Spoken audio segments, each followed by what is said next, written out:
아이고, 반들반들님 반갑습니다. 네, 돌비님 반갑습니다. 네. 굉장히 또 많이 떨리시기도 네. 할 거고, 설레시기도 할 거고, 그렇지만, 저 믿고 충분히 편하게 네. 이야기해 주시면 될 것 같아요. 네, 저 잘 들리고 있죠? 저 너무 잘 연결 잘 들려요. 되어 있죠? 이거 음질이 굉장히 좋은데, 이거 아이폰인가요? 뭐예요? 국산 갤럭시 25입니다. 25요? 예. 도대체 나중에 99까지 나오겠죠?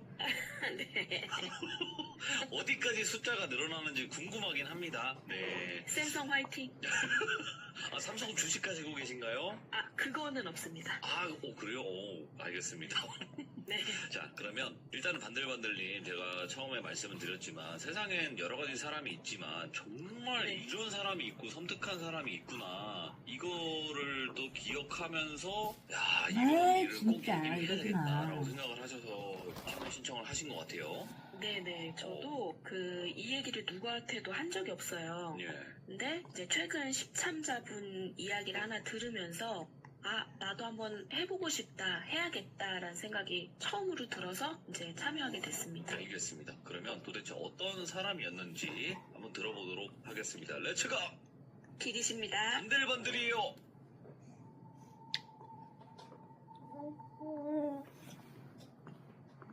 때는 2005년 가을쯤이고요.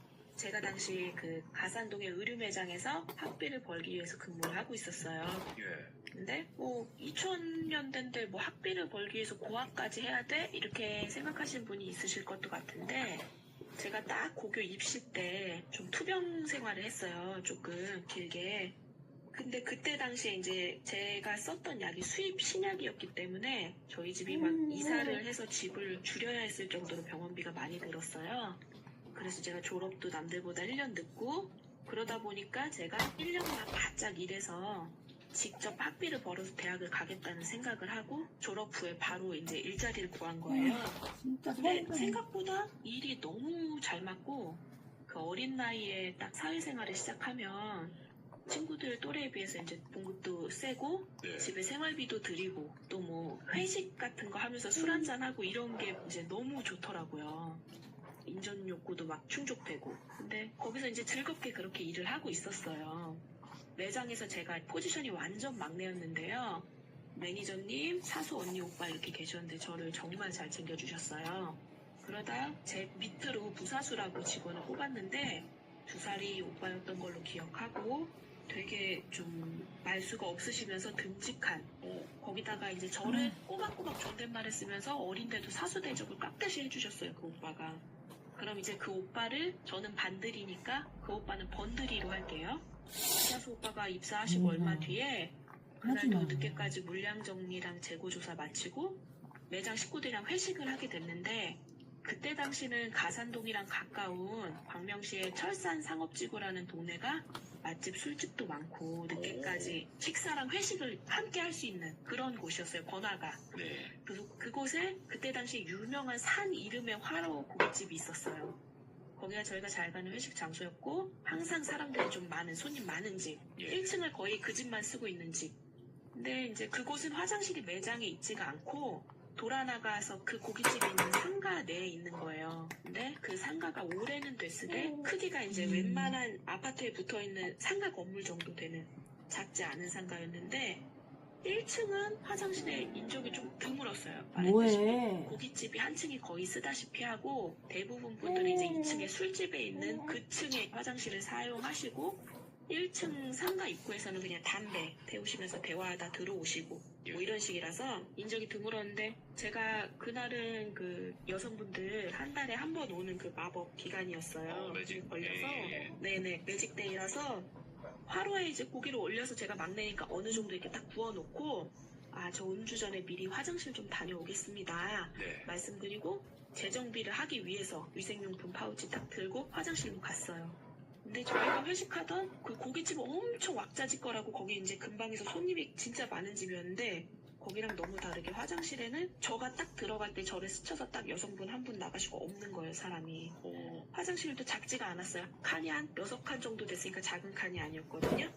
근데 이제 저는 혼자 뒷자리가 편하게 끝쪽 칸으로 혼자 들어가서 앉았는데, 변기 칸에 들어가서 착석을 딱 해서 보니까 제가 화장실에 들어갈 때는 1층으로 들어왔는데 변기에 앉았을 때 정문으로 화장실 창문 치고는 좀 큰 창문이 있어요.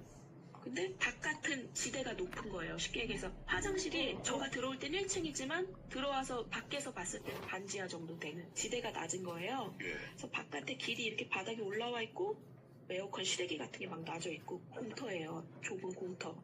화장실 창치고는 크기가 큰 창이 이렇게 반쯤 열려 있으니까 제가 좀 찜찜한데 누가 저기 사람이 지나다니겠어? 환기 때문에 열어놨겠지? 하면서 패드 같은 거 교체하고 혹시 모르니까 안에다 이렇게 짧은 속바지를 하나 더 껴입을 생각으로 변기에 이렇게 앉은 채로 겉에 트레이닝 바지를 이렇게 벗으면서 고개를 숙이고 있어요.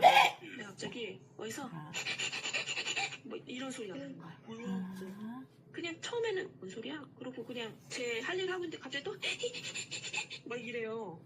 그러니까 제가 순간적으로 썸짓해서 동작 딱 멈추고 고개를 딱 들었는데 그 어떤 남자가 밖에 실외기가 있는 공간에 엄청 도사리고 앉았어요. 쭈그려서 도사리고 앉은 채로 저를 이렇게 정면으로 딱 보고 있는 거예요.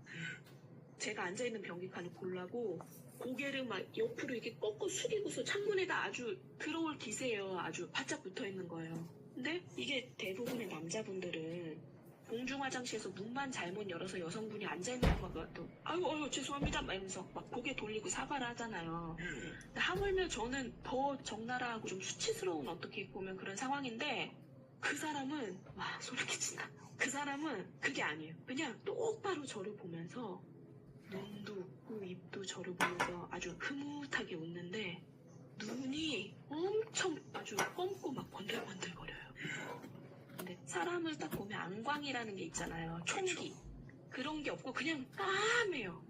그리고 늙은 뭐 할아버지 인상은 아닌데 얼굴이 되게 좀 깊은 주름이 많아서 웃으니까 막 얼굴이 찌그러지는 것처럼. 근데 제가 그때 이후로 그래서 사람 눈에서 나오는 눈빛을 되게 잘 보게 됐는데 되게 불쾌한 위화감, 섬뜩함 이런 게 막 밀려오잖아요. 예. 지금 생각하면 그게 살기 아니었을까 싶어요. 그렇지. 보통 놈 아니야 이거. 근데 그 표정 보면서 여러분도 한번 상상해 보시면 아시겠지만 말이 안 나. 그냥 뭐야 그냥 이렇게만 돼요. 바지도 못 올리고요. 제 체감상 한 2, 30초간 그냥 눈만 마주보고 있는 거예요. 그 사람 눈만. 뭐 잠깐 시야 돌리면 공격할 것 같으니까 완전 막 다른 감각 뭐 이런 게 청각 이런 게 아무것도 그냥 안 들리고 귀에 물 들어간 것처럼 그냥 멈춘 상태에서 그 사람 눈만 보는 거예요. 근데 막 입이 막 바짝바짝 타고 막 얼어있는데 그 모르는 사람끼리 아무 말도 없이 서로를 이렇게 쳐다보면서 30초 응시하면서 30초가 너무 긴 시간이에요 사실. 와 미쳤다 진짜. 친한 친구랑도 그 30초 아무 말 안 하고 아이 컨택하기가 어렵잖아요. 마지막으로 제가 겨우 쥐어 짜내듯이 당신 뭐야? 이렇게 소리를 냈는데 제가 지금 좀 안심되니까 크게 낸 거지 막 소리를 못 내요. 그냥 쥐어 짜듯이 겨우 얘기한 거예요. 근데 그 사람이 대답 대신에 저한테 뭐라는 줄 아세요? 나 뭐다 이렇게 하지도 않고 가만히 있다가 이거 표현이 좀 거북하실 수도 있는데 제가 아니요. 그냥 글은 그대로 리얼 그대로 해주세요. 예. 제가 기억하는 억양 그대로 할게요. 되게 느릿느릿하게 암내 엄청 풍기네 이러는 거예요. 앞내를 엄청 풍기네. 네, 암내 엄청 풍기네 이래요 말투가. 약간 다른 지방 사투리 약간 있는 억양. 근데 저는 이 표현을 뭐 다른 누구한테 들어본 적도 없고 뭐 입이 아무리 막 쌍스러운 사람 막 그런 사람 있잖아요. 그래도 이런 표현을 막 사람한테 이렇게 쓰는 걸 들어본 적이 없어요. 근데 말을 그렇게 느릿느릿한데 갑자기 말을 마치고 그 사람이 벌떡 일어나면 막 파다닥 사라지는 거예요. 그러니까 저는 순간적으로 번뜩 지금 이 색장실로 돌아서 들어오려나 보다. 들어온다 이런 직감이 드는 거예요. 근데 저는 바지도 못 올리고 그냥 그대로였잖아요. 근데 찰나의 순간에 너무 공포감이 큰데 찰나의 순간에 이건 내가 움직이지 않으면 무슨 일 난다. 정확히 뭔지 모르겠지만 무슨 일이 분명히 난다 해서 그냥 내린 채로 이렇게 막 어기저기저 막 뛰어서 제가 화장실 문고리 딱 부여잡은 거예요. 그러고 이제 몸으로 맞고 진짜 오나 그래서 귀를 대고 있는데 진짜 막 손이랑 턱이 막 덜덜덜덜 막 떨려요. 창피하고 막 이런 거 생각이 안 나요. 그냥 그 몇 초 사이에 그 남자가 뛰어오는 광경이 눈앞에 이렇게 선하게 막 보이는 것처럼 막 그렇고 막 털이 곤두서는 극도의 긴장 상태 있잖아요. 그리고 이제 있는 힘껏 그냥 저는 민다고 생각하고 동태를 듣기 위해서 귀만 대고 덜덜덜 하고 있었어요. 근데 갑자기 막 계속 아저씨 뭐예요? 뭐냐고? 뭐냐고? 하면서 막 뭔발 하면서 육두 문자가 들려요. 근데 이제 밖에서 제가 들은 그 억양으로 약간 남부지방 억양이 묻은 서울 말로 나 화장실 왔는데 뭐 없는 사람은 화장실도 못 쓰냐? 막 이런 식으로. 예. 제가 지금 이거 완벽하게 저는 흉내를 못 내는데 제가 기억하는 그런 그쪽 남부지방 억양이었어요. 그래서 막 실랑이를 하는 거죠. 그러니까 알겠는데 화장실 쓰지 말라고 하는 사람 없고 알겠는데 왜 여자 화장실에 이러냐 막 이렇게 들리는 거예요. 그러고서 문을 퉁퉁 누가 이렇게 밀어봐요. 예. 저는 진짜 막 죽겠는 거예요. 누군지 모르겠으니까. 근데 확실한 건 그 건드리 오빠 목소리는 들려요. 근데 언쟁이 길지가 않고 그 남자가 물러났는지 문이 다시 이렇게 퉁퉁 하면서 건드리 오빠가 반대씨 안에 있어요? 하면서 이제 물어보는 소리가 났어요. 그러니까 그 퉁퉁 민 거는 제가 있는지 거기 있는지 확인하려고 구사수 오빠 이렇게 한번 이렇게 밀어본 거예요, 어깨로. 그러니까 제가 오빠 온 거를 확인하고 건드리 오빠 문 앞에 잠깐 지키고 있어 달라고